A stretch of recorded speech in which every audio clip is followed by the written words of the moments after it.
Michael Hayes sat on the edge of a bed that smelled like bleach and other people's sleep. The hotel room was dark except for the blue glow of his phone.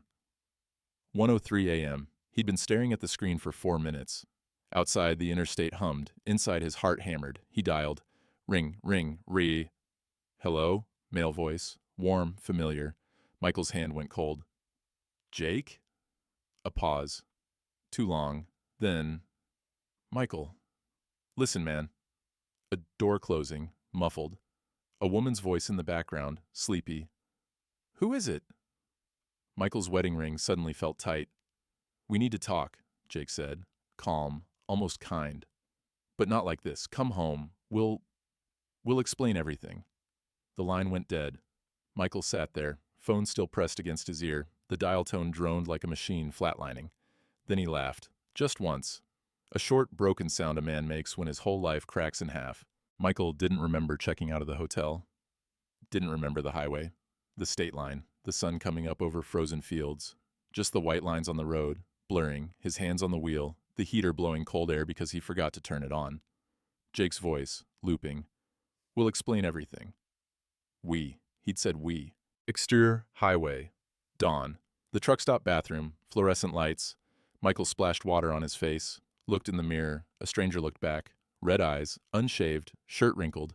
He gripped the sink, breathed. In, out, in, out. His phone buzzed. Sarah. Michael, please call me. We need to talk. He stared at the message, deleted it, walked out. By the time he pulled into his driveway, it was past 8, morning light, birds singing, the neighborhood waking up. Everything looked normal. The house, red brick, white shutters, the oak tree Sarah always wanted to cut down. Her car wasn't there. But his father's truck was. Michael sat in his car, engine running, heater finally warm. He stared at the old Ford F-150 parked crooked by the mailbox. Tommy Hayes didn't visit unannounced.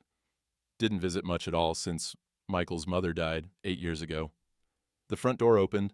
Tommy stepped onto the porch. 71 years old, still built like a man who'd spent his life lifting things heavier than himself. Flannel shirt, work boots, coffee mug in his weathered hands. He didn't wave, just looked at Michael through the windshield. Michael turned off the engine, got out. Exterior driveway, continuous. Dad, son, they stood 10 feet apart. The morning wind bit through Michael's shirt. He'd left his jacket in the hotel room. How long you been here? Michael asked. Since 6. Michael blinked. How'd you, Elena called me last night. The name hit like cold water. Jake's ex-wife? Yep. Why would she call you? Tommy took a sip of coffee, looked away toward the street. She thought you should know. Before you came home? Know what? I already... Michael's voice cracked. He stopped. Started again. I already know. Tommy's jaw tightened. She said it's been going on a while. How long? Don't know exactly. Months. Maybe more. Michael felt his knees weaken. He grabbed the car door. And everybody knew. Not a question. A realization. Tommy didn't answer. Didn't need to. Jesus Christ. Michael turned away, pressed his forehead against the cold metal of his truck. Everybody knew but me. On Sunday. How many people, Dad? How many people saw me walking around like a fucking idiot while my wife was... Michael. Tommy's voice cut through, firm, not loud. Don't do that to yourself. Do what? Feel like a fool? Little late for that. Tommy stepped closer, set his mug on the hood of the truck. You ain't a fool for trusting your wife. That's what marriage is. Trust. Yeah, well, look where that got me. They stood in silence. A car passed. Someone's dog barked. Finally, Tommy said, Come inside. You look like hell. Interior kitchen, continuous. The house felt wrong, not because anything was missing, because everything was still there. Her coffee mug by the sink, her jacket on the hook, the blanket she always wrapped herself in, folded on the couch arm, like she'd just stepped out, like she'd be right back. Michael stood in the center of the kitchen, turning so, his chest tight. On the counter, a note. He walked over, picked it up, her handwriting, neat, careful. Michael. I'm at Jake's. I know you want to talk. I do too. But not today. Give me a day, please. I'm sorry. S. He read it 3 times. Then he folded it, put it in his pocket, walked back outside. Exterior porch. Continuous. Tommy was sitting on the steps now, mug between his knees. Michael sat down next to him. They didn't speak. Two men who didn't know how to talk about feelings, who'd been raised to work through pain, not speak it. After a long time, Tommy said, "Your mother cheated on me once." Michael's head snapped toward him. "What?" "Long time ago. You were maybe 8. Didn't last long. Month, maybe 2. Tommy stared straight ahead. "She didn't love him. Just got lonely, I guess." "Why are you telling me this?" "Because I stayed.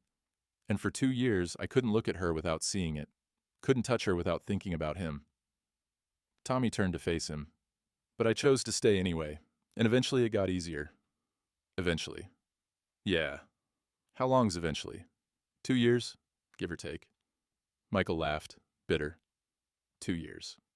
"But here's the thing." Tommy put a hand on Michael's shoulder. "I chose to stay because I wanted to. Because I loved her more than I hated what she did. And because she was sorry. Really sorry." He squeezed once. "If I hadn't felt that way, I would have left. And that would have been okay too." "Would it?" "Yeah. Being a man ain't about staying, son. It's about knowing when you've got nothing left to stay for." The words settled between them. Michael looked at his hands, calloused, strong. The same hands that had worked 60-hour weeks, that had built a life, bought a house, tried to build a future. For what? "I don't know if I can do this," he said quietly. "You don't have to decide today." "She wants to talk." "So talk. Or don't. But don't make any big decisions when you're running on no sleep and a broken heart." Tommy stood. "Come on, I'll make you breakfast. Then you're gonna sleep." "Dad, I can't just—" "You can, and you will." Tommy pulled him to his feet. "One step at a time, Mike. That's all you gotta do. One step." Michael followed him inside. Behind them, the morning sun climbed higher, the world kept turning, and Michael Hayes, broken, betrayed, barely standing, took his first step forward. Michael didn't go anywhere that first day, or the next. He stayed at the house, slept in the guest room, couldn't bring himself to even look at their bedroom door. Tommy stayed too, didn't ask permission, just brought in a duffel bag from his truck and took over the couch, made coffee in the mornings, fixed the leaky faucet Michael had been meaning to get to for 6 months. Didn't talk unless Michael talked first, which he didn't. Day 2, afternoon. Michael sat at the kitchen table, staring at a cup of coffee gone cold. His phone kept buzzing. Sarah, Jake, a few mutual friends who'd somehow already heard. He ignored them all. Tommy was in the garage, organizing tools, giving Michael space. Outside, life continued. Mailman came, neighbor mowed his lawn, school bus dropped off kids, normal. Everything looked so goddamn normal. Day 3, late afternoon. Michael was still at the kitchen table, same spot, different cold coffee, when he heard a car in the driveway. His heart kicked. The engine cut. Car door opened, closed softly, footsteps on the walkway, a key in the lock. The front door opened. "Michael?" Her voice, small, hesitant. He didn't answer. Sarah appeared in the kitchen doorway. She looked terrible. Hair pulled back, no makeup, eyes red and swollen, wearing the same clothes she'd left in 3 days ago. "Hi," she said. Michael didn't stand. "Hi." She pulled out the chair across from him, sat down slow, like the wood might break under her, folded her hands on the table. "I'm sorry," she said. "Okay. I don't expect you to forgive me. Okay. I just need you to understand." "How long?" The question hung between them. Sarah's lip trembled. 6 months. 6 months. Half a year. Michael nodded slowly, looked down at his coffee. "Did you love him?" She stopped, took a breath. "I thought I did. Maybe. I don't know." "Do you still love me?" Tears spilled down her cheeks. "Yes."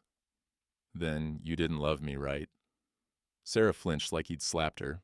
Michael stood, pushed his chair back, the legs scraped against the floor. He walked to the sink, dumped the coffee, rinsed the cup, put it in the dish rack. His hands were steady.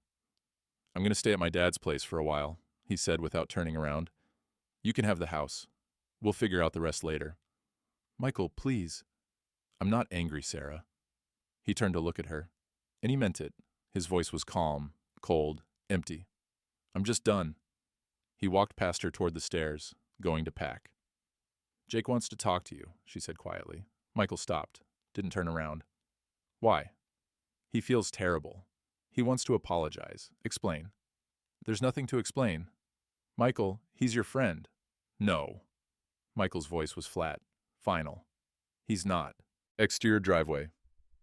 10 minutes later, Tommy was loading tools into his truck when Michael came out with a duffel bag. You ready? Tommy asked. Not yet.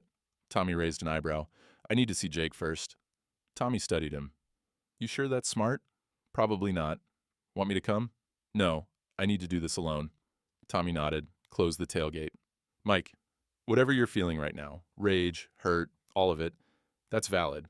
But don't do nothing you can't undo. I won't. I mean it.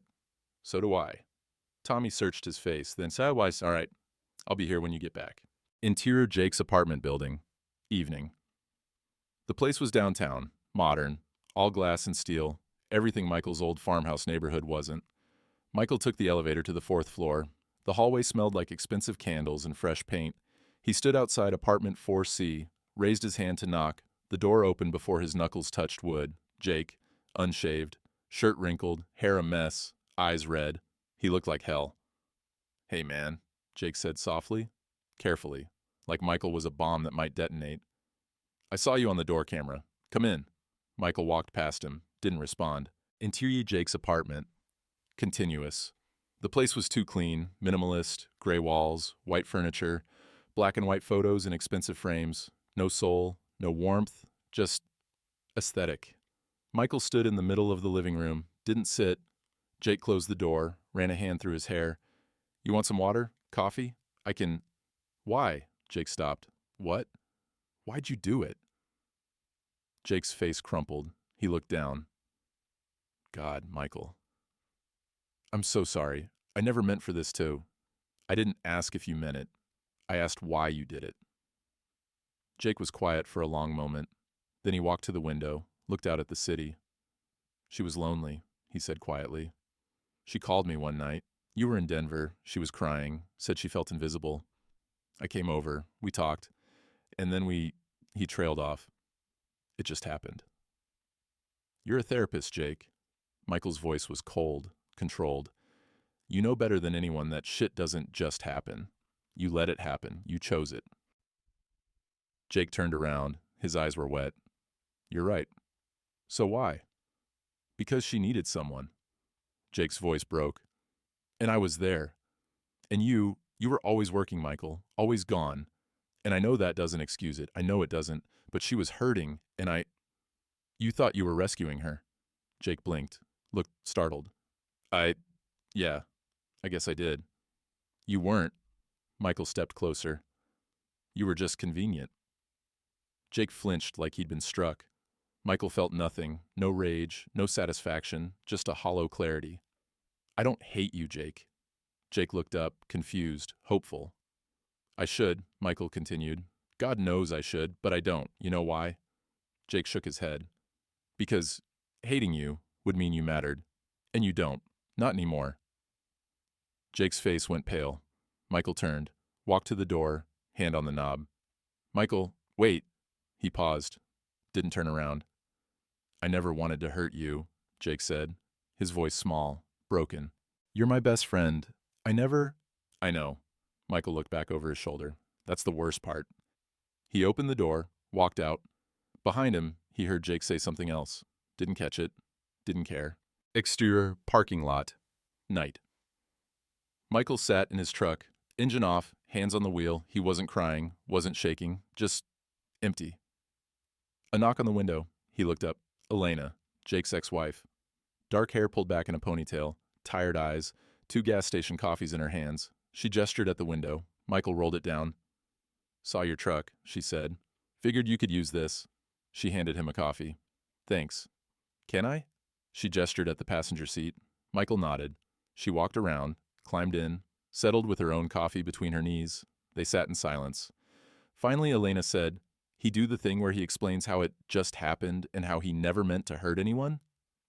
Michael almost laughed. Yeah. That's his specialty. She took a sip. He'll believe it too. That's the thing about Jake. He's not a liar. He just lies to himself really, really well. How long did it take you? Michael asked. To stop feeling like this? Elena was quiet. Then, 2 years, give or take. Jesus. But you know what? She turned to look at him. One day I woke up and realized I hadn't thought about him in 3 days. Then it was a week, then a month. She smiled, small but real. It gets better, not fast, but it does. You okay now? Yeah, she nodded. I really am. Michael exhaled, the first real breath in days. You will be too, Elena said. She opened the door, paused. Take care of yourself, Michael. You too. She walked back toward the gas station, disappeared inside. Michael sat there, coffee warming his hands. Above, the sky was clear, stars everywhere. He still felt broken, but for the first time since that phone call at 1 a.m., he believed he might not stay that way. Michael moved to Tommy's farm the next day, 40 acres of flat Illinois land, a sagging white farmhouse that had been in the family for 3 generations, a barn that leaned like it was tired of standing. The place smelled like diesel and old wood and earth. It smelled like childhood. Interior farmhouse. Morning. Tommy didn't ask questions, just pointed Michael to the guest room upstairs, handed him a set of clean sheets and said, You're on dish duty. Michael almost smiled. That first week, he worked. Fixed fence posts, cleared brush from the drainage ditch, cleaned out the barn, oiled rusted hinges, patched the roof on the chicken coop. His hands blistered, his back ached, his shoulders burned. He didn't care. Pain with a purpose felt better than pain with none. At night, they sat on the porch, didn't talk much, just listened to the wind and the distant hum of Route 55. Once Tommy asked, You sleeping okay? No. Yeah, that'll last a while. And that was it. Interior farmhouse, guest room, night. 1 week later, Michael was unpacking the last box from the house when he found it. His wedding ring. He'd taken it off that first night at the farm, tossed it in his jacket pocket, forgotten about it. Now it sat in his palm, gold band, scratched, worn, engraved on the inside, S and M, forever, forever. He turned it over, stared at the inscription, and for the first time since the phone call, he felt something other than numbness. Anger, not at Sarah, not at Jake, at himself, because he'd believed it, every word, every promise. He'd been so sure, so stupidly, blindly sure. Interior farmhouse, kitchen. Next morning, Michael was making coffee when his phone buzzed on the counter. Unknown number. He stared at it, almost didn't answer. Then, hello? Michael, it's Elena. Hey. I'm sorry to bother you. Her voice was tight, nervous. There's something I need to tell you. Michael's stomach dropped. Okay. She hesitated. It's about Sarah and Jake. About when it started. His hand tightened on the phone. What about it? It wasn't 6 months ago. The kitchen tilted. Michael sat down hard in a chair. How long? Over a year, maybe longer. I'm not sure exactly. How do you know? Because Jake told me. Her voice was steady now, sad. Last year, March, I think, we were still married. He said he'd developed feelings for someone. Wouldn't tell me who, but I knew. Michael closed his eyes. I saw the way he looked at her at your Christmas party, Elena continued. The one you hosted in 2023. He couldn't take his eyes off her. And Elena stopped. I'm sorry, I should have said something then. It's not your fault. I know, but I should have warned you anyway. After he hung up, Michael sat at the table, staring at nothing, the Christmas party, December 2023, 18 months ago. Flashback. December 2023, Michael's house. Michael had worked late that night, some emergency at a job site in Peoria. By the time he got home, the party was already in full swing. 40 people, friends, neighbors, coworkers. Sarah had done everything, decorations, food, music. He'd walked in, kissed her cheek, apologized for being late. She'd smiled, said it was fine. He remembered seeing her by the fireplace, talking to Jake, both of them laughing. He remembered being glad she had someone to keep her company. God, he'd been glad. Back to present. Kitchen. Tommy came in, took one look at Michael's face. What happened? It was longer than she said. Tommy poured himself coffee, sat down across from him. How long? 1.5 years, maybe more. Tommy was quiet. She lied about that too, Michael said. Everything was a lie. You gonna confront her? I don't know. What's the point?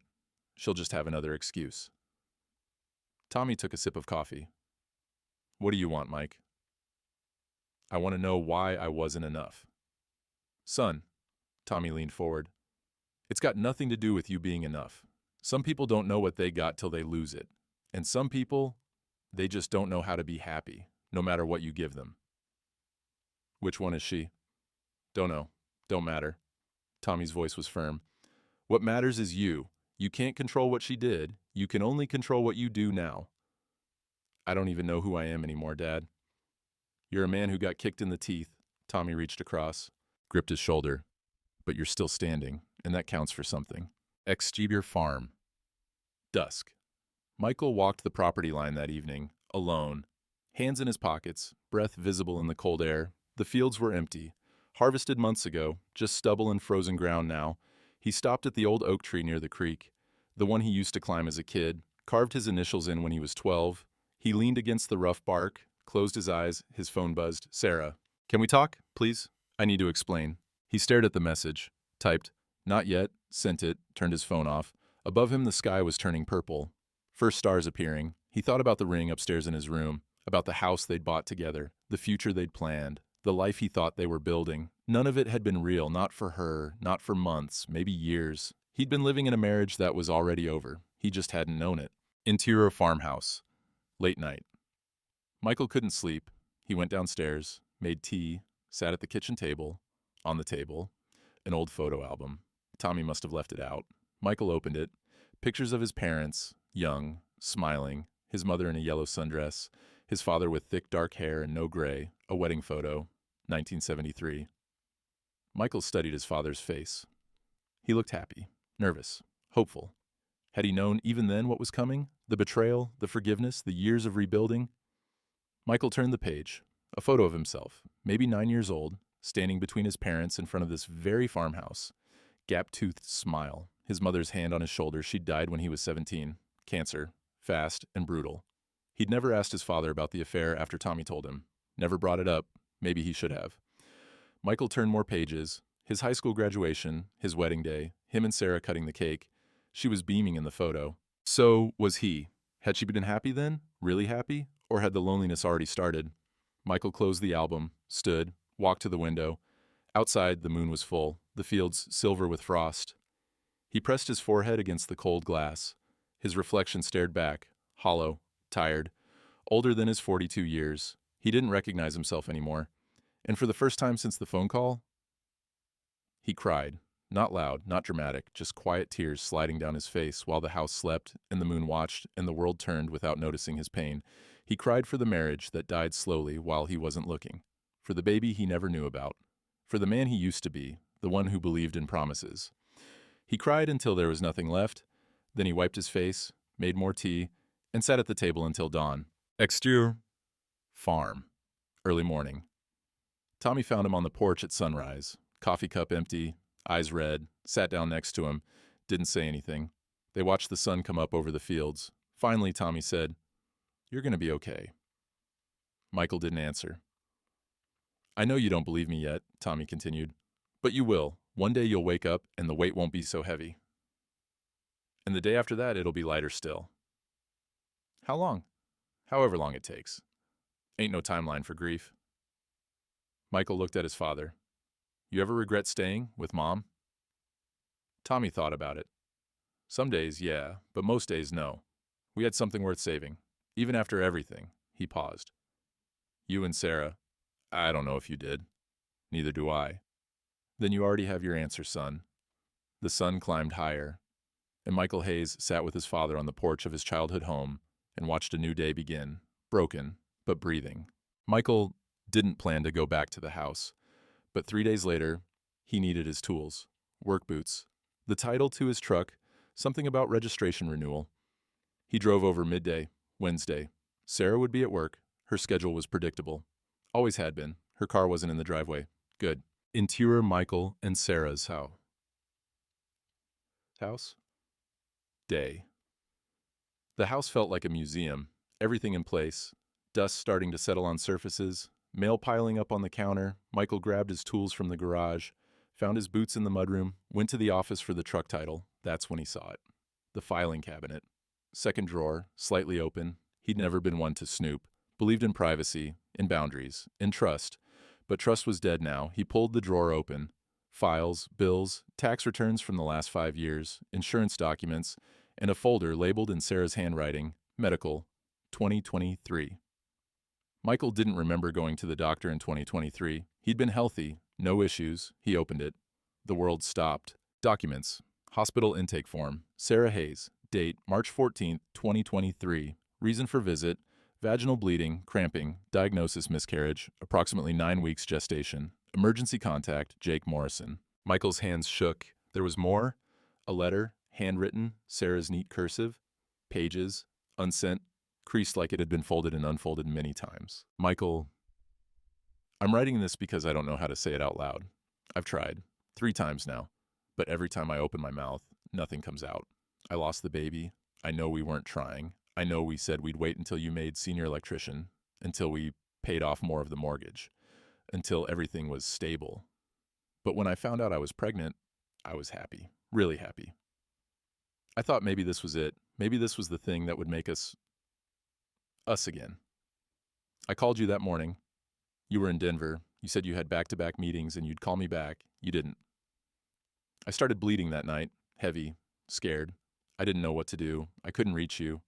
Your phone went to voicemail. So I called Jake. He came, drove me to the hospital, stayed with me, held my hand while the doctor did the ultrasound and told me there was no heartbeat. You called me back 2 days later. You asked how my week was, if I'd picked up your dry cleaning. You didn't notice anything was wrong. I don't blame you. I should have told you. But I couldn't, because I realized something that night in the hospital. I was alone, even when I wasn't. Jake asked me why I didn't tell you about the pregnancy. I said I wanted to surprise you when you got home. But that wasn't true. The truth is I didn't think you'd care. Not really. You'd care about the idea of it. About being a father someday, but not about me. Not about what I was going through. Don't know how to come back from that. I don't know if we can. I'm sorry. S. Michael read it twice. Then he sat down on the floor of the office.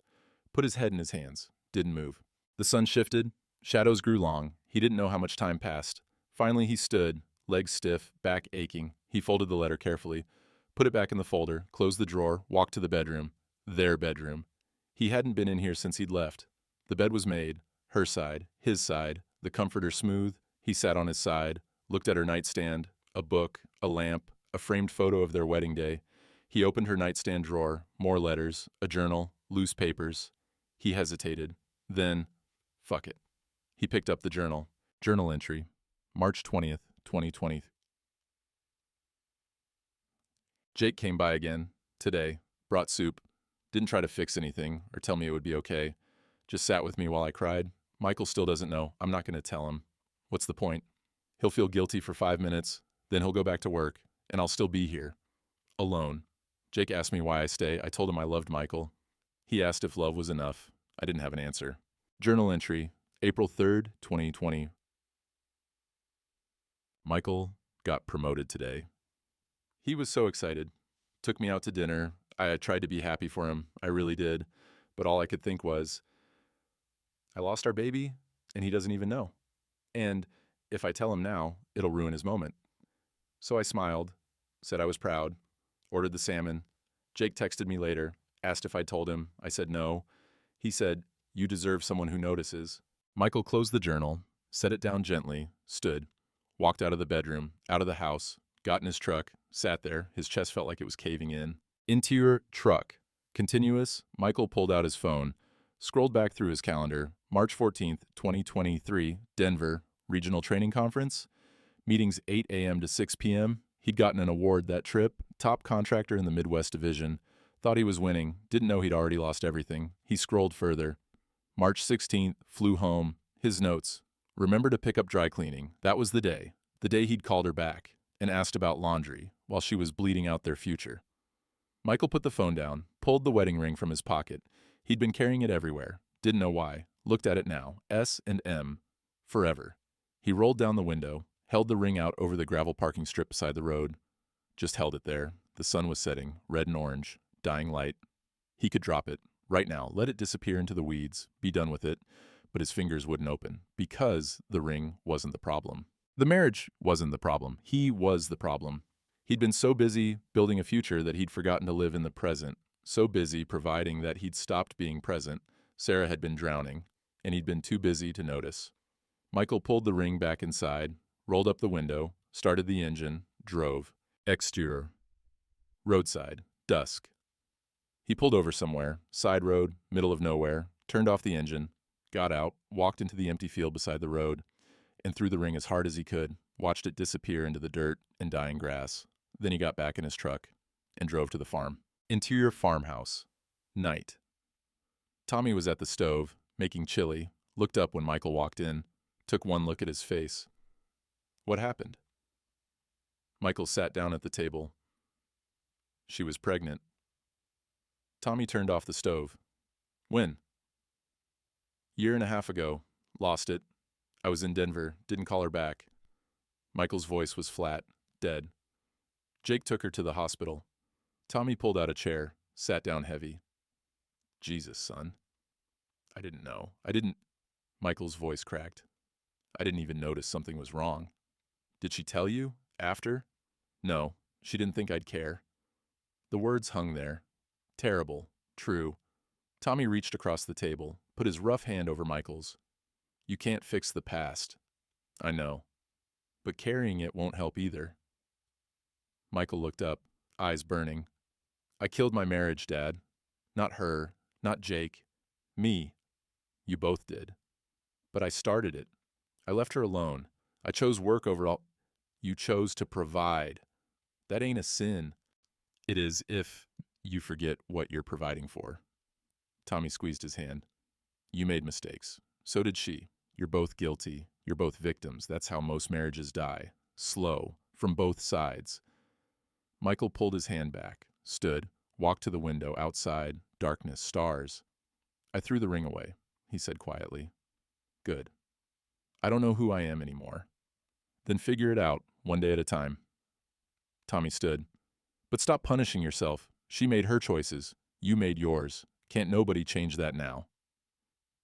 Michael nodded, but he didn't believe it. Not yet. Michael didn't tell Tommy about the miscarriage details, didn't tell anyone, just carried it. Heavy, silent, like a stone in his chest. For 3 days he worked himself to exhaustion, split firewood until his hands bled, dug post holes in frozen ground until his shoulders screamed, fixed things that didn't need fixing. Tommy watched, said nothing. On the 4th day, Tommy handed him the truck keys at breakfast. Go. Where? You know where. Michael took the keys. Exterior. Michael and Sarah's house. Late afternoon. Her car was there. Michael sat in his truck, engine running, heater on, hands gripping the wheel. 10 minutes passed. 15. Finally, he turned off the engine, got out, walked to the door, knocked. Interior living room. Continuous. Sarah opened the door, froze when she saw him. Michael. We need to talk. She stepped aside. He walked in. The house smelled different now, or maybe he did, like farm soil and wood smoke and distance. They stood in the living room, 5 feet apart. Might as well have been miles. I found the folder, Michael said. Sarah's face went white. What folder? Medical, March 2023. She closed her eyes, swayed slightly. Oh God. You were pregnant. Michael, and you didn't tell me. I tried. You called once. His voice cracked. Once. I was in meetings. I said I'd call back. And when I didn't call back for 2 days, you just... What? Decided I didn't deserve to know? You didn't call back for 2 days, Michael. Sarah's voice broke. I lost our baby, and you didn't even notice something was wrong. The words hit like a fist. Michael's legs felt weak. He sat down hard on the couch. I didn't know, he whispered. I know. Sarah was crying now, full tears streaming down her face. That's the problem. You didn't know. You never knew, because you were never here. I was working, for us, for our future. For what, Michael? She stepped closer, voice shaking, hands trembling. A bigger house? A nicer car? I didn't need those things. I needed you. I needed my husband. And you were always somewhere else. I was trying to provide. I didn't need a provider, she was shouting now. I needed a partner, someone who asked how my day was and actually listened to the answer, someone who noticed when I was falling apart. Michael stared at the floor, hands clasped between his knees. I'm sorry, he whispered. I know. I didn't know you were unhappy. Sarah laughed, bitter, broken. How could you? You were never around long enough to ask. She sat down in the chair across from him, wiped her eyes with her sleeve. I loved you, she said quietly. I really did, but I was so lonely, Michael. Every night you were gone, I'd sit in this house and just wait. Wait for you to come home. Wait for you to notice me. I noticed you. No, she shook her head. You saw the idea of me. The wife who'd be there when you got home, who'd smile and say everything was fine, who'd have dinner ready and the house clean. She looked at him. But I wasn't fine, and you never asked. Michael felt something inside him crack completely. So you fucked my best friend. Sarah flinched. Yes. For how long? And don't lie to me again. She took a shaky breath. 2 years, on and off. 2 years. The number echoed in his head. Impossible. Unreal. Jesus Christ. I tried to end it, Sarah said quickly. Multiple times. But every time I did, you'd leave for another trip, and I'd be alone again. And Jake... She stopped. He was there. He listened. He saw me. Don't, Michael stood. Don't make him the hero of this story. He's not. I'm not. I'm just trying to explain. Explain what? That there's a good reason you lied to me for 2 years? That there's a justification that makes this okay? There isn't. Sarah stood too. I know there isn't. What I did was unforgivable. I know that. Her voice dropped. But Michael, what you did was unforgivable too. I didn't cheat. No, you just left. Every single day, you left me.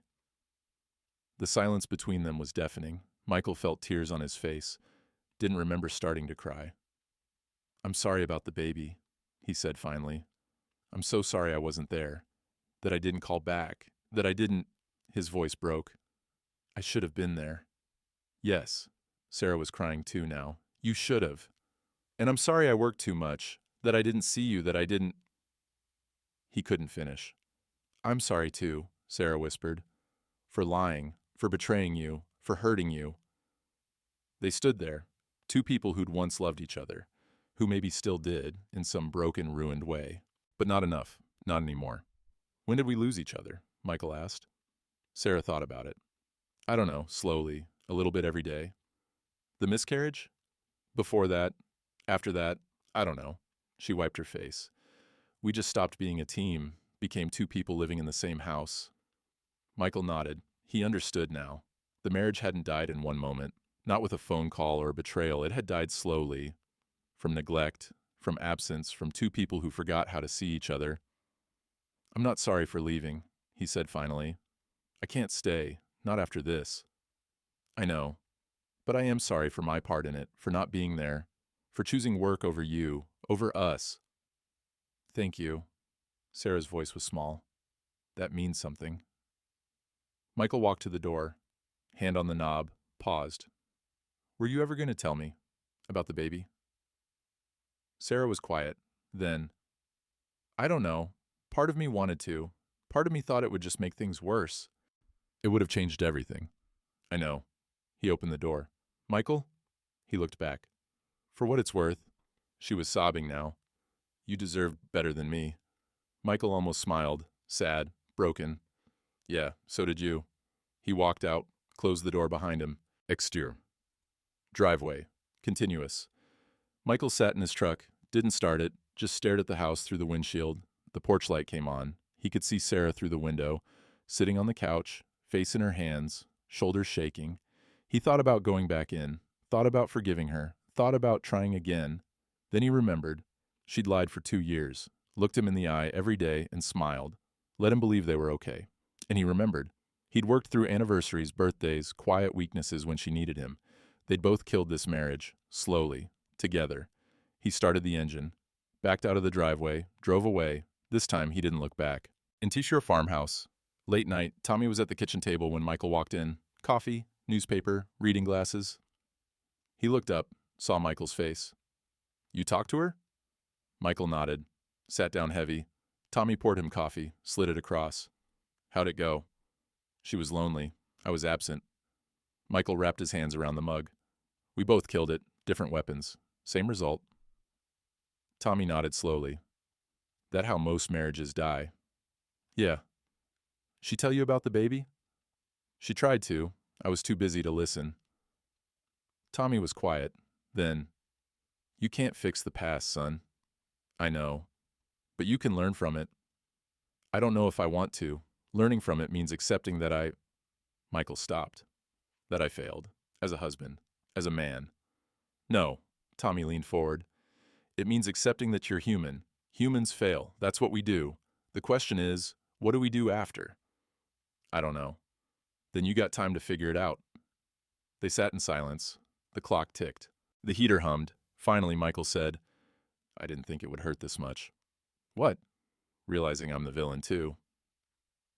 Tommy reached across the table, put his rough, calloused hand over Michael's. You ain't a villain. You're just a man who made mistakes. Big ones, but mistakes, he squeezed. And the fact that you can see them now, that you can admit them, that makes you better than most. Doesn't feel better. It will, eventually. Michael looked at his father, eyes red, voice raw. You really think I'm going to be okay? I know you are. How? Because you're my son, and you're tougher than you think. Michael nodded. Outside, the wind howled. Inside, the house was warm, and Michael Hayes, broken, guilty, grieving, sat with his father and let himself be held by the silence. For the first time in weeks, he didn't feel alone. The next 2 weeks passed slow. Michael didn't see Sarah, didn't see Jake, didn't see anyone but Tommy in the farm. He worked, ate, slept, repeat. Some days were okay. Some days he woke up and forgot, for 5 seconds, that his life had imploded. Then he'd remember, and the weight would slam back down. But it got lighter, a little, day by day. Exterior. Farm. Various days. Michael fixed the tractor, replaced the carburetor, changed the oil, got it running smooth for the first time in years, repaired the barn door, new hinges, planed down the wood where it stuck, cleared the drainage ditch by the road, pulled out years of dead leaves and silt, watched the water flow clean again. Tommy worked alongside him most days, didn't ask questions, didn't offer unwanted advice, just was there. One afternoon, they were hauling firewood from the back 40. Michael's hands were blistered, his back ached, sweat soaked through his shirt despite the cold. You okay? Tommy asked. Getting there. Tommy handed him a water bottle. They sat on the tailgate, drank, watched clouds move across the sky. You ever regret it? Michael asked after a while. What? Forgiving Mom, staying. Tommy was quiet for a long time, took another drink, wiped his mouth. Yeah, sometimes. But you stayed. I did. Why? Tommy looked at him. Because I made a promise. And because I loved her more than I hated what she did. He paused. And because I believed she was sorry. Really sorry. Not just sorry she got caught. What if you didn't? Love her more, I mean. Then I would have left. Tommy stood, brushed off his jeans. Ain't no shame in that, son. Staying or going. Either way's hard. You just gotta know which one you can live with. Michael nodded. I can't stay. I know. Does that make me weak? Nope. Tommy clapped him on the shoulder. Makes you honest. Interior farmhouse. Evening. Michael cooked that night. Spaghetti. Simple. His mother's recipe. From memory. Tommy set the table, poured iced tea. They ate in comfortable silence, the way men do when words aren't necessary. After dinner, Tommy washed. Michael dried. Got a letter today, Tommy said. From the county. They're hiring maintenance workers for the parks department. Decent pay, benefits. You thinking about it? Nah, too old, but you might could use it, if you're looking. Michael put away a plate. I might be. You thinking about staying, long term? I don't know, maybe for a while, till I figure things out. You're welcome as long as you need. Thanks, Dad. Tommy handed him another dish. You hear from the lawyer? Yeah, papers should be ready next week. How you feel about that? Michael thought about it. Relieved, sad, both. That's normal. Is it? Yep, divorce ain't just about ending something. It's about grieving what you thought you had. Michael nodded. put the last dish away, hung up the towel. I'm going to take a walk. All right. Don't stay out too late. Supposed to drop below 20 tonight. Exterior farm. Night. Michael walked the fence line, breath visible in the cold air, stars everywhere, no moon. He stopped at the creek, frozen solid now, ice-catching starlight. He thought about the ring, out there, somewhere in a field, buried, lost. He didn't regret throwing it away, but he didn't feel victorious either, just empty, in a way that wasn't entirely bad. His phone buzzed, he pulled it out, text from Sarah. I signed the divorce papers. They're with your lawyer. I'm sorry for everything. I hope you find someone who deserves you. He read it twice. Typed, thank you. I hope you find what you're looking for. Sent it, stared at the conversation thread. 2 years of texts, grocery lists, love you messages, mundane married life. He deleted the thread, deleted her number, put his phone away, and for the first time since that phone call at 1 a.m., he felt something like relief. Interior farmhouse. Guest room. Late night. Michael lay in bed, staring at the ceiling, the same ceiling he'd stared at as a kid. He could hear Tommy downstairs, TV on low, the familiar sounds of home. His phone was on the nightstand. Silent now, he thought about Sarah, about Jake, about the baby that never was, about all the ways they'd failed each other. And he realized something.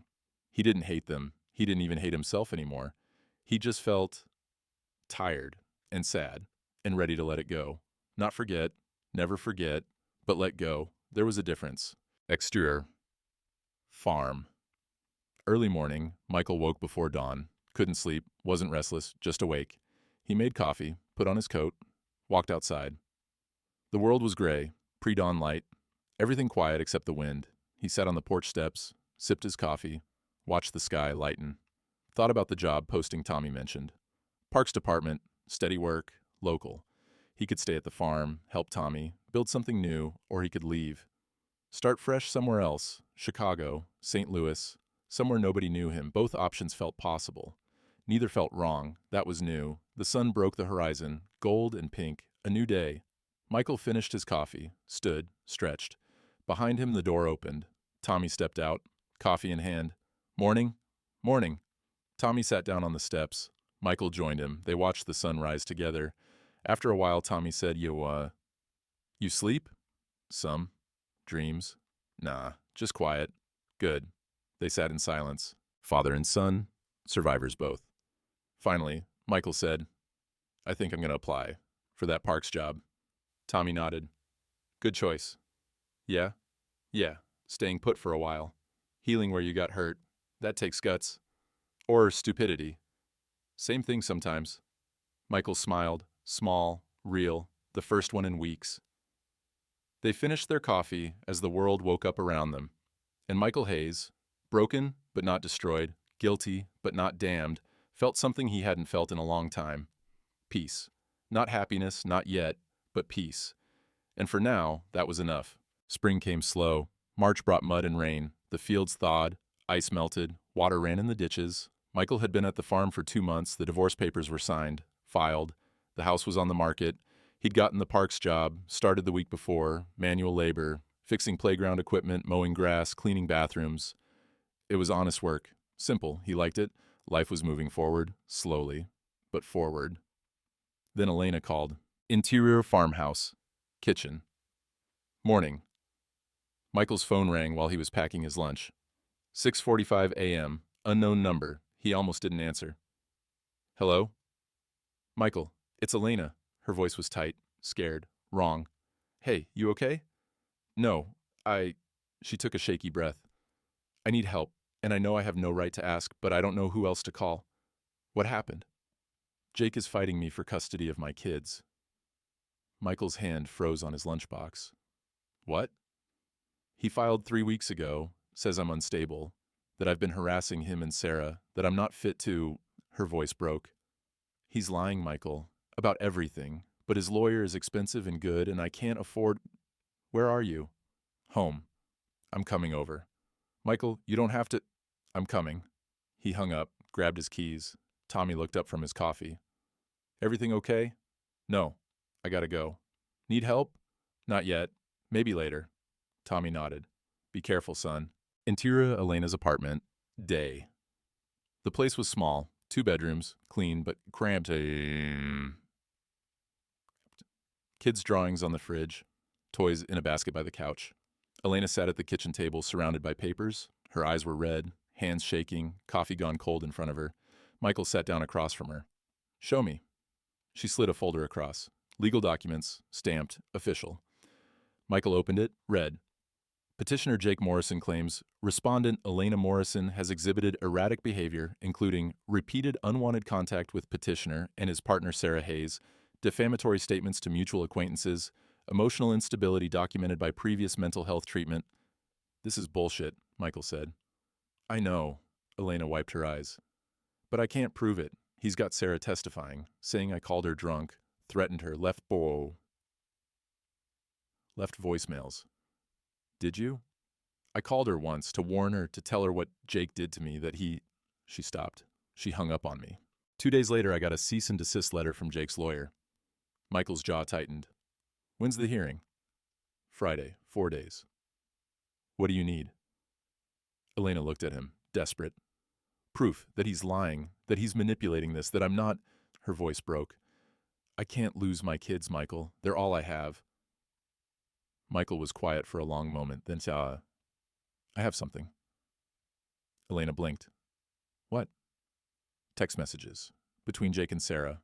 From before we separated. Before I knew." He pulled out his phone. "Jake left his laptop open one night.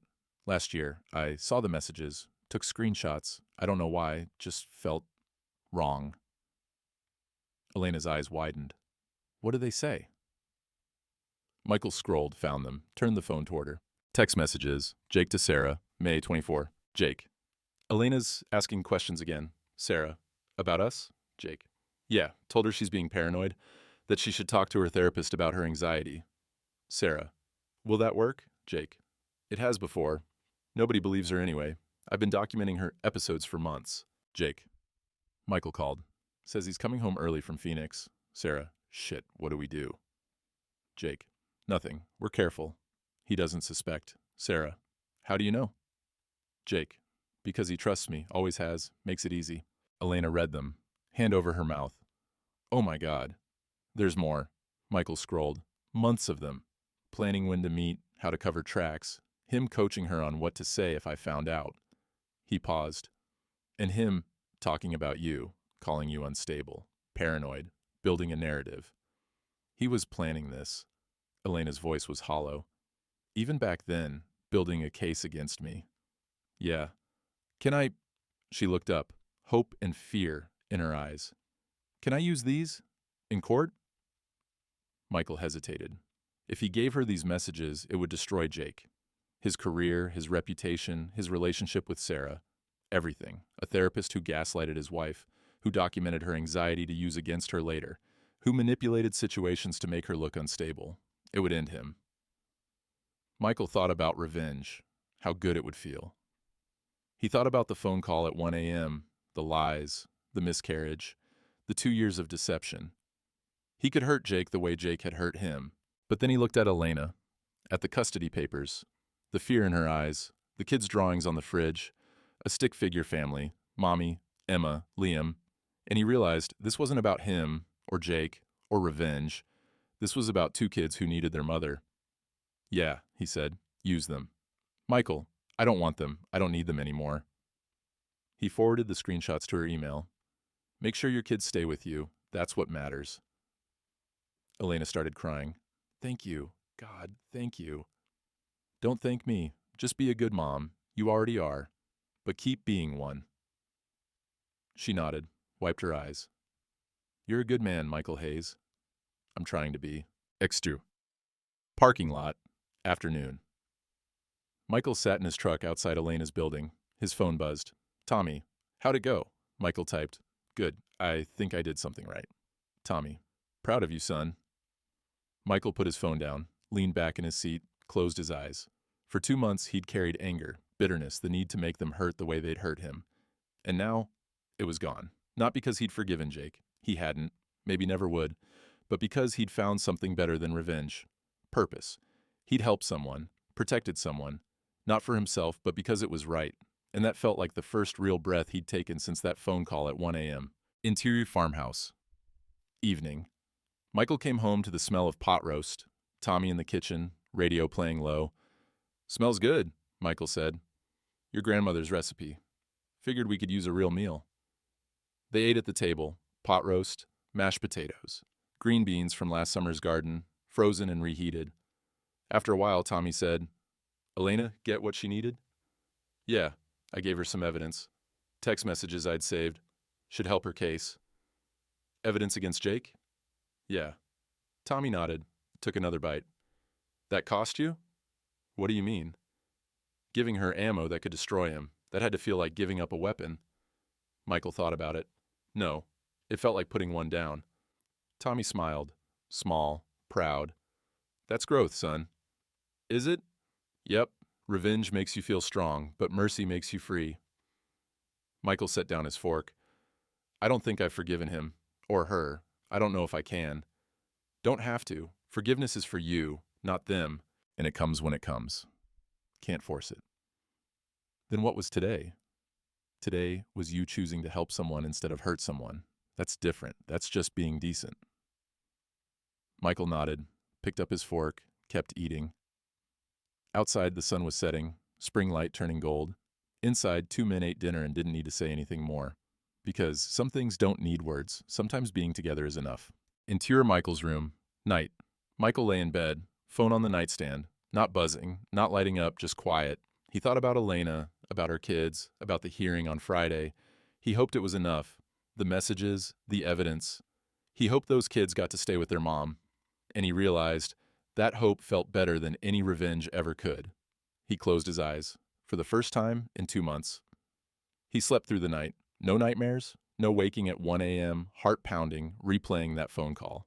Just sleep, deep, peaceful, healing. The hearing was on Friday. Michael didn't go. Wasn't his place. But he thought about it all day at work, while he fixed a broken swing set, while he repaired a fence at the dog park. Elena texted him at 3. "We won. Full custody." Jake's lawyer tried to object to the messages, but the judge allowed them as evidence of character.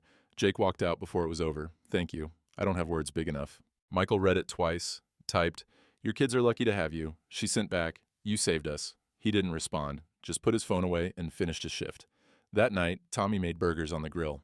First cookout of the season. They ate on the porch, watched the sun go down. "Elena's kids are staying with her," Michael said. "Good." Jake lost. "Good." Tommy took a drink of beer. "How you feel about it?" Michael thought about it. "Glad? Not happy exactly, just glad something went right. That's healthy." They sat in silence. Crickets starting up, spring sounds. After a while, Tommy said, "You thinking about staying here, long term?" "Maybe, for a while anyway. Job's decent. I like the work." "What about after?" "I don't know. Haven't thought that far ahead." Tommy nodded. "Fair enough. You mind? Me being here?" "Mind? Hell, son, I'm glad for the company." Tommy looked at him. "You're good help, and you're healing. I can see it." "Can you?" "Yep." "You smile more, sleep better, you're coming back." Michael wasn't sure about that, but he didn't argue. Interior Michael's room. Later. Michael couldn't sleep. Not anxious, just awake. He sat on the edge of his bed, thought about the ring, out there in a field somewhere, half buried, forgotten. He'd thrown it in anger, in grief, because it hurt to hold it. But he wasn't angry anymore. And maybe he should go back. Not to wear it, never that, but to honor it. The marriage had been real. Even if it ended, Sarah had been real. The love had been real. Just because it died didn't mean it had never lived. Exterior roadside. Saturday morning. Michael drove out to the spot, or what he thought was the spot. 2-lane highway, fields on both sides. Could have been anywhere. But he remembered. The curve of the road, the fence post with the missing wire. He pulled over, got out, walked along the shoulder, stared at the gravel and weeds. The ring was small. Could be anywhere. Might never find it. He walked slowly, eyes on the ground. Nothing. Kept walking, and then, there. Caught in a clump of dead grass. Gold, dull, scratched. He bent down, picked it up, brushed off the dirt. S and M. Forever. The engraving worn but still visible. He turned it over in his hand, felt its weight. 2 months ago, touching it made him sick, made him angry. Now it just made him sad, in a way that wasn't unbearable. He slipped it into his pocket, got back in his truck, drove to one more place. Exterior cemetery. Late morning, Michael parked outside the gates, walked through rows of headstones until he found the one he was looking for. Martha Hayes, 1951, 2007, beloved wife and mother, his mother, he hadn't visited in over a year, maybe longer. He sat down on the grass in front of the stone, pulled the ring from his pocket. "Hey, Mom," he said quietly. "It's been a while." The wind moved through the oak trees. Birds sang. "I got divorced. Guess you probably know that. If you're watching or whatever." He turned the ring over in his fingers. "I loved her, really did. But it didn't work. We both messed up. Her more than me, maybe, but me too." He paused. "I wasn't there. When she needed me, I chose work, chose providing over being present." He looked at the headstone, at his mother's name. "Dad told me about you and him, about what happened.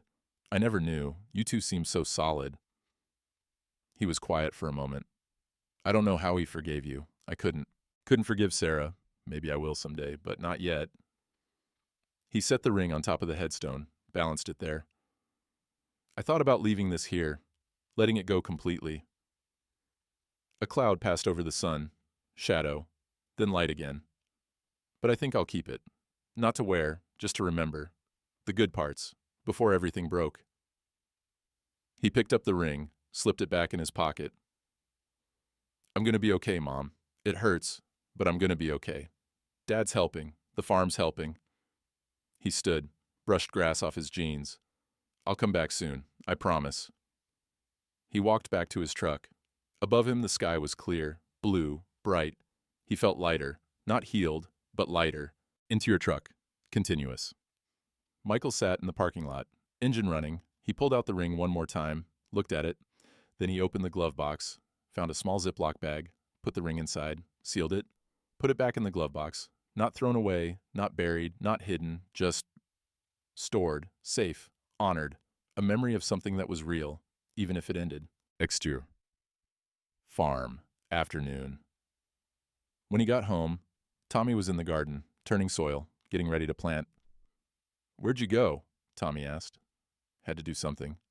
"You good?" "Yeah, I think I am." Tommy nodded, kept working. After a moment, "Need help?" Michael looked at the garden. Fresh soil, possibility. "Yeah, let me change." Exterior. Garden. Later. They worked side by side, planting seeds, tomatoes, peppers, beans. Michael's hands in the dirt, the smell of earth, spring sun on his back. "You know," Tommy said, "your mother loved this time of year, planting season. She'd say it was proof that things could start again." Michael pressed seeds into the soil, covered them gently. "You think that's true?" "Yeah, I do." Tommy looked at him. "Every spring's a second chance. For the land. For us." Michael nodded, kept planting.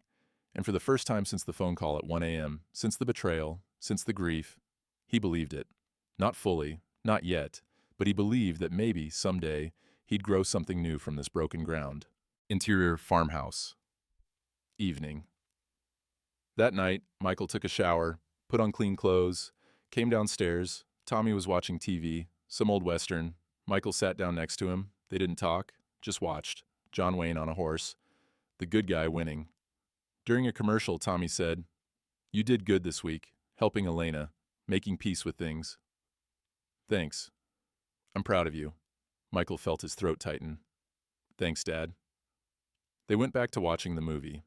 And Michael Hayes, broken but mending, guilty but forgiven, lost but finding his way, sat with his father and felt something he hadn't felt in months. Home. Not the house he'd shared with Sarah. Not a place, but a feeling, safety, belonging, peace, home. April brought warmth. The fields greened. Daffodils pushed through the soil along the fence line. Birds returned. The world woke up. Michael settled into a rhythm. Work 5 days a week. Weekends at the farm helping Tommy. Simple, steady, good. He found an apartment in town. Small, 1 bedroom, kitchen with a window. Move-in date, May 1st. He wasn't in a hurry, but it felt right. Time to have his own place again. Tommy helped him look at it on a Saturday. Interior apartment. The place was bare, white walls, beige carpet, a window that looked out over a parking lot, and beyond it, a small park. Well, Tommy said, looking around, it's not much. It's terrible, Michael agreed, but it's got good light. That it does. They stood in the empty living room, their voices echoing slightly. You gonna take it? Michael looked around, imagined a couch, a TV, his few belongings, a life, small, his own. Yeah, I think I will. Tommy nodded, smiled. Good. You need your own space. Can't have you cramping my style forever. Michael laughed. Actually laughed. Your style? You wear the same 3 flannel shirts. Exactly. It's a system. Can't have you messing it up. They signed the lease that afternoon. Exterior park, Monday afternoon. Michael was at work, fixing a picnic table, loose boards, rusted bolts, when a kid walked up. Maybe 8 years old, gap-toothed, curious. What you doing? Fixing this table so it doesn't collapse when your family has a picnic. Oh. The kid watched for a minute. You good at fixing stuff? Pretty good. Can you fix my bike? The chain came off. Michael looked up, saw a small bike lying on its side by the basketball court, the kid's mom on a bench, watching. Where's your mom? The kid pointed. Michael waved. She waved back, uncertain. Go ask her if it's okay.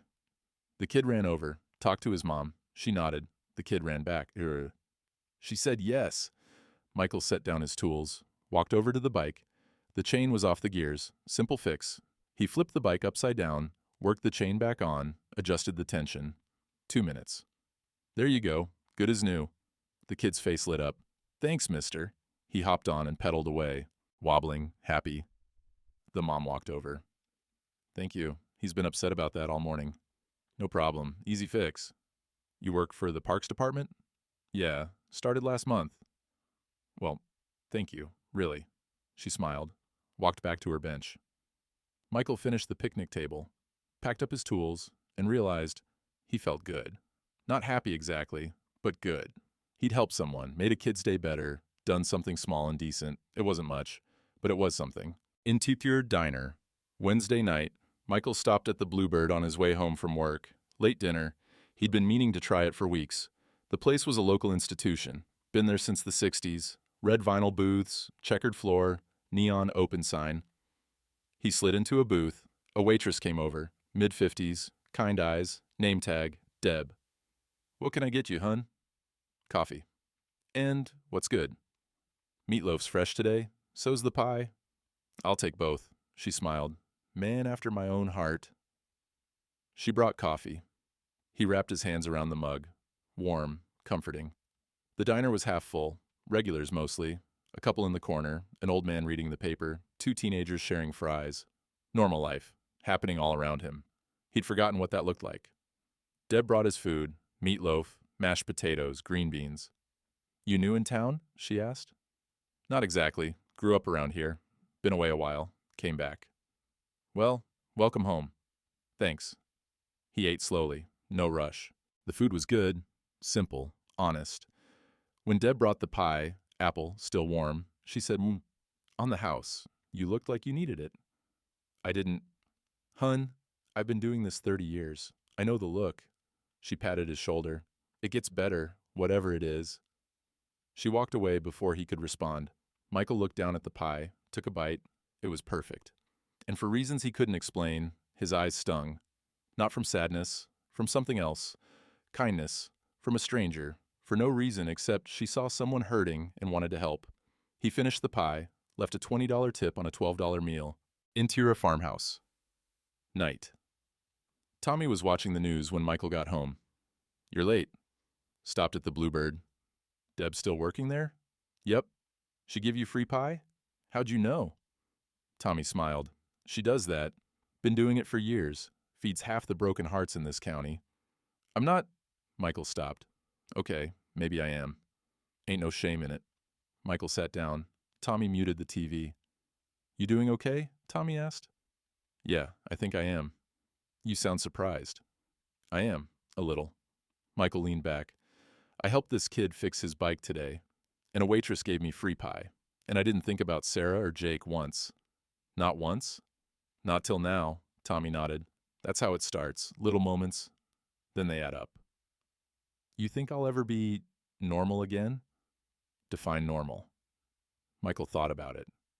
Not carrying this weight, not waking up and remembering what happened before I remember who I am. That'll come.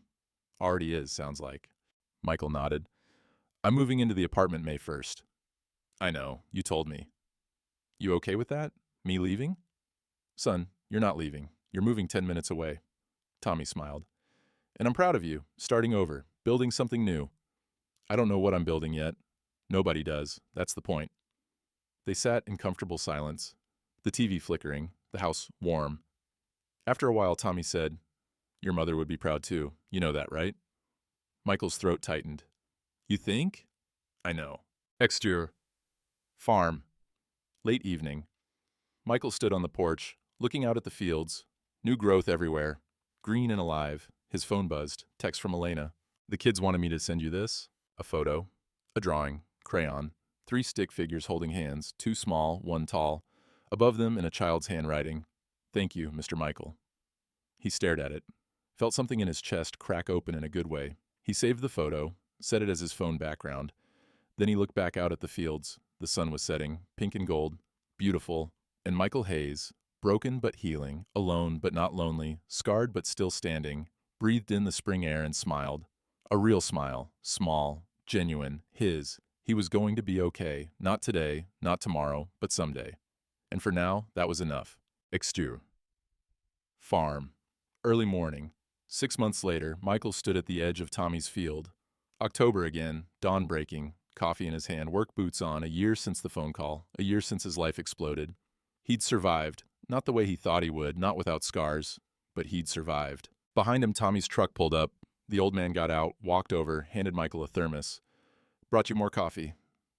Thanks. They stood side by side, watching the sun rise over the fields, stubble from the harvest, the cycle complete. You doing okay? Tommy asked. Michael thought about it. About the divorce, the betrayal, the miscarriage he never knew about the anger that had burned so hot it nearly consumed him, about Elena's kids, the apartment in town, the job he liked, the small life he was building, about the ring in his glove box, not thrown away, not worn, just there, a memory, honored, released. About the mornings he woke up and felt okay, more and more of them now, about the weight that used to crush him, how it had lifted, slowly, day by day. Yeah, he said. I am. Tommy nodded. Good. They drank their coffee. The sun rose higher, gold light spilling across the fields. You know what you told me? Michael said.